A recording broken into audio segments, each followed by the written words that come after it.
Okay, welcome back to Carl's Couch Time. Hope everyone's doing well, you're fit and healthy. No matter where you are in the world, there's obviously some places that are doing better than others. As I've said before, UK, we're all opening up. Head still hasn't exploded, so obviously the vaccine's not done me any harm. But, you know, if you're in South America, Brazil, these places are bad. India, doing it tough, and Europe, you guys are shutting down. So look, wherever you are in the world, fingers crossed and hope that you're safe. Now, where I'm at this week is, and I've looked at this and wasn't really sure whether I should touch on it or not, but I thought, fuck it, I'll do it anyway. And that's your career and bad bosses and the advice that's out there that you're going to get. And that when you want advice, and when we want advice, or you need to learn about something, quite often the first port of call is here. It's YouTube. You're going to go on here, you're going to see what people are saying and what advice people you can get. Or you'll go to a careers advisor at school. Sometimes you get a careers advisor come around and they'll advise you. The best place for you is an office. The best place for you is go on the dole. The best place for you is become a brickie, become a tradie, whatever. They'll tell you what they think. Now, what qualifies them to give you the best advice, I don't really know. Perhaps that's their job. I don't know. But you know, these guys will give you their advice, and they'll tell you what an office environment is like. You ask them what various environments are like, and they'll completely talk bullcrap to you. But what I found on, especially on here, on this environment, on YouTube and the YouTube community, there's a lot of 20-something people telling you and trying to give you advice on management, on offices, on what's a toxic office, it's a poisonous office, what you should do in a toxic this and toxic. Let's get a few things straight first of all. Before we go running off giving advice or shit like that, let's get a few things straight. Okay, so toxic.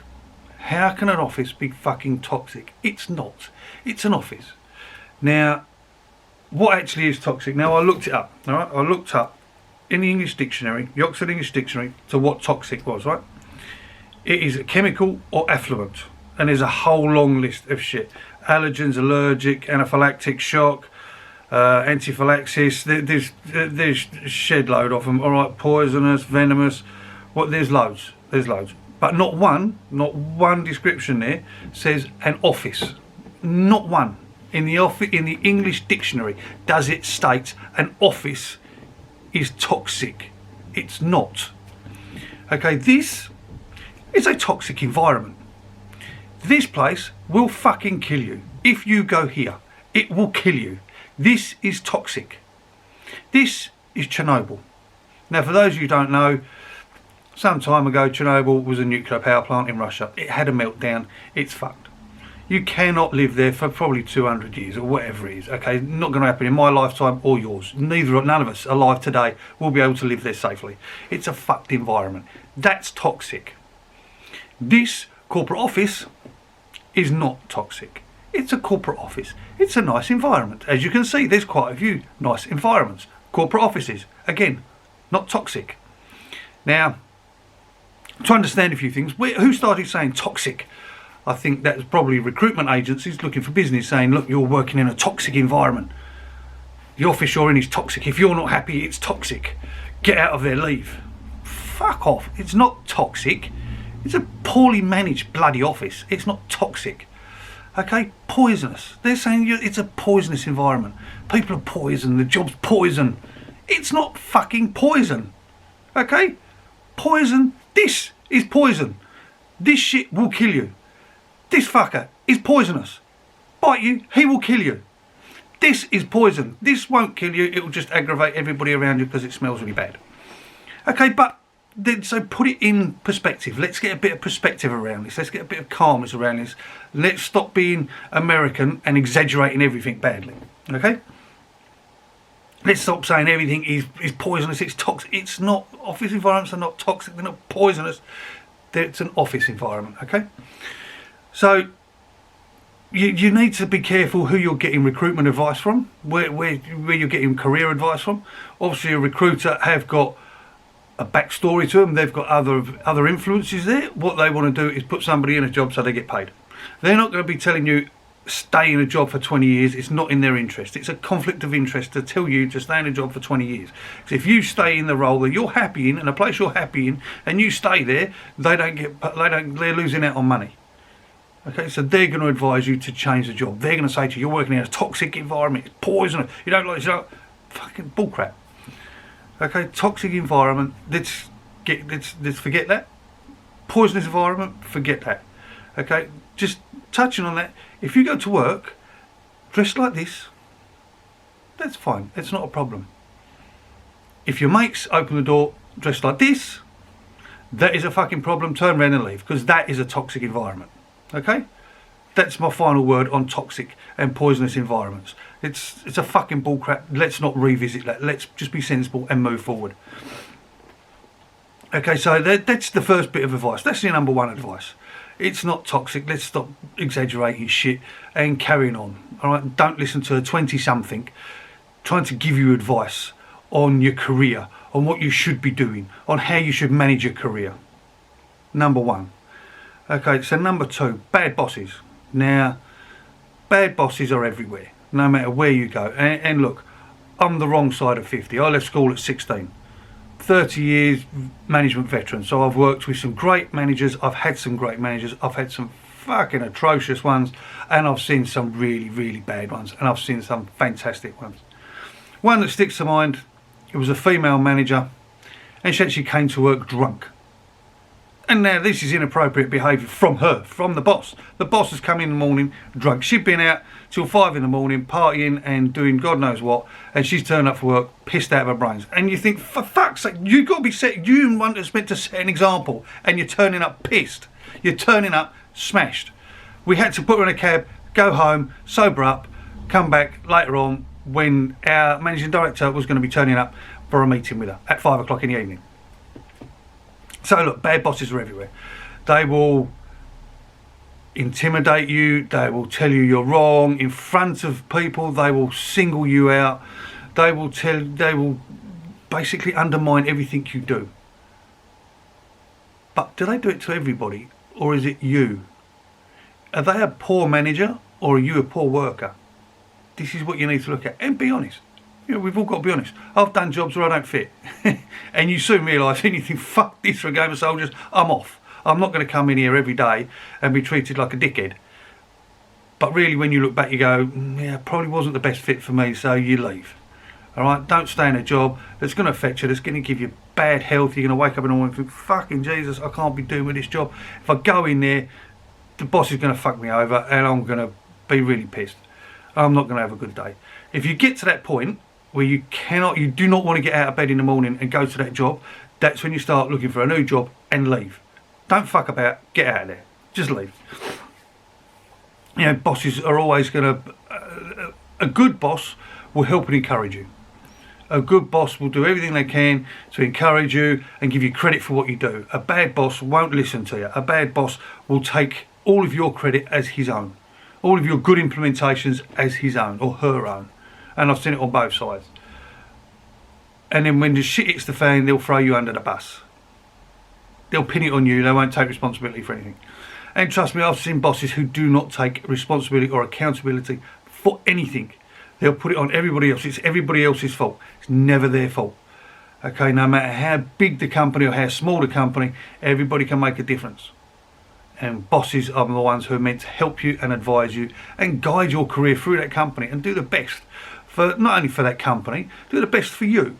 If they look after you and they guide your career properly, you'll do well, they'll do well. And you'll go out and word of mouth, what is it like working for this company, Smith, George? And you're going to turn around and go, terrific, excellent, especially online now, good company, good review. If the boss is an arsehole, you're going to give the company a bad review. Don't work there, fucking shocking, the bosses are terrible, don't know what they're doing, it's complete chaos, everything bad, okay? So, bad bosses, alright? So then you've got bad behaviours. And that's not just from management, that's from the staff, from everyone. But it's the managers that set the example. It's the bosses, it's the governors, the line managers, the supervisors, the production managers, the operation managers, CEO, managing director, whatever you want to call everybody, they're the ones that set the example. And it's normally the one at top. Whether that's the site manager, the corporate manager, the managing director, the CEO, these are the ones who set the standard for that business. They're the ones who set the expectations for how you run your career, how you conduct yourself when you're at work. If they're quite happy to see rubbish laying around on the floor, everybody's just going to chuck rubbish on the floor and you're working a tip. If they expect, if you drop rubbish, you pick it up, then you will pick it up. It's as simple as that. If the manager comes round and pulls you up and speaks to you, takes you in an office on the side and speaks to you about your performance, he's not picking on you, it's because your performance is shite. By the same token, if he takes you in the office and speaks to you about your performance in a good way, you're doing well. Well done, terrific, fantastic. Remember that, make a note of it. So they can't come back 3 weeks later and go, look, I've told you you're doing shit. Well, hold on a minute, you told me 3 weeks ago I was doing right. And now you're saying I'm shit. It doesn't make sense. And I've had that. But if the manager pulls you up, or your supervisor pulls you up and speaks to you, it's because you've done something wrong. Invariably, you would have done something wrong. You've handed in a report late. You've turned up late. You keep turning up late for work. You keep going sick. You've got a bad record on it, There's something you're fucking doing. It's not just because they're picking on you. You need to understand that. And I've seen a lot of staff say, oh, the boss is picking on me because I haven't done anything wrong. You haven't done anything. It's not anything wrong. You just haven't done anything. You're shit at your job. And I've been accused of that as well. I've gone in and I've had to sack people. One guy I had to sack, he was asleep. He was asleep on a machine, actually asleep. And I sacked him for it. Middle of the night. It was ongoing. I'd had lots of complaints about this guy being asleep. So I thought I'd go find out for myself. Caught him, sacked him for being asleep. And it wasn't that he was doing another job. He was just lazy, bone idle. So he had to go. You have to make decisions like that as a manager. You have to read the play. But as an employee, you need to understand, is it your fault? Are they looking at you going, you know what, I'm speaking to you, we've got an issue to address with you because you're fucking crap. Could well be that. Could well be that. Okay, so that's the third one, right? Bad behaviours. And yeah, bad behaviours and bad management, all link in together, because a bad manager will not pick up, or a bad manager, will let lying go on unaddressed, bullying, sexual harassment, inappropriate behaviour. And it's funny, I looked on the internet to see what inappropriate behaviours bosses are responsible for. Bosses are letting go, and 90% of them are male bosses doing the wrong thing with female employees. But by fuck, it goes the other way. I've seen it the other way as well. Female bosses doing the wrong thing with the lads, with the guys, with the male employees. The one that was getting drunk, she was doing bad shit with some of the male managers. And you think, are you kidding me? You're meant to be the boss. They were young management, inexperienced young managers who probably didn't realise that what they were doing was completely fucking wrong. They weren't thinking from the neck up, they were thinking from the neck down. Quite obvious. Quite obvious. So we've sort of covered everything, all right? The environment, toxic, doesn't exist. A toxic environment is fucking Chernobyl. That's a poisonous environment, all right? That shit will kill you. Poison will kill you. It's not a fucking person, it's not poisonous. You cannot go up, touch somebody and die. If a person bites you, you're not going to fucking die. Even if they give you coronavirus, chances are you ain't going to fucking die. Well, you might do that. All right? Corporate office is not going to kill you. Okay. Bad bosses, we covered. The bad bosses are everywhere. Male, female, there's bad bosses, doesn't matter. A good boss will encourage you, a bad boss will fucking push you down. A good boss, good for the company, bad boss, bad for the company. All right, call them out. If you see these people, call them out. HR, escalate. Do everything you can to stop this bad boss, because he's going to make your life a fucking living hell. You're at work for so long, 8, 10, 12 hours a day. Why work in a shitty environment with a bad boss? Don't work with a fucking bad boss, because they'll make your life hell going to work. Behaviours and you. You could be the person causing the grief at work. You're the one who could be causing an unhappy environment. You could be causing yourself stress and blaming everybody else. It's everybody else's fault, No, it's yours because you're a fucking dickhead and you shouldn't be doing the job. Look in the mirror in the morning and go, am I causing myself stress because I'm shit at my job? I don't fit in this place. This isn't the place for me. And trust me, you do some jobs and you're going to come across workplaces, work environments where you do not fit. It is not the place for you. You will find that. It's not the fucking place where you need to be. There is a job somewhere else where you will fit. And I've had plenty of jobs. Worked on building sites. Fucking shops. Playing shops in retail. I've done that. I've worked at airports. I've worked in warehouses. You know, you find your niche. You find where you fit. Some jobs you do, you think, fucking, you kidding me? This place is, I'm not staying here. I'm not staying here. Shortest I did was 3 hours in one job. Realised it wasn't for me and left. Picked up another job. Okay? Don't take advice from fucking 20-year-olds who don't know A from a bull's foot. These people have not been in the workforce long enough. Do not take advice from them. Don't look at YouTube and see all these 20-year-olds trying to give you advice on what to do with your career. They don't fucking know what to do with their own career without, let alone guiding you. They can't guide their own fucking career. They haven't been in the workforce long enough. Don't let a 20-year-old, 20-ish-year-old, somebody in their 20s tell you about a bad fucking manager and what the bad manager should do. It's wrong. Do not listen to them. Use your brain, think about it carefully. Seek advice out from those who understand, those who know. Do not talk to a fucking 20-year-old. Go and talk to somebody in HR who has an understanding. Talk to your grandparents. Talk to your parents. Get a level view of the situation. Be sensible about it, people. Okay, so that's my advice for this week. You've been watching Carl's Couch Time. I'm Carl, thanks very much. Stay safe all week. Alright, look after yourselves and I'll speak to you soon. Ta-da.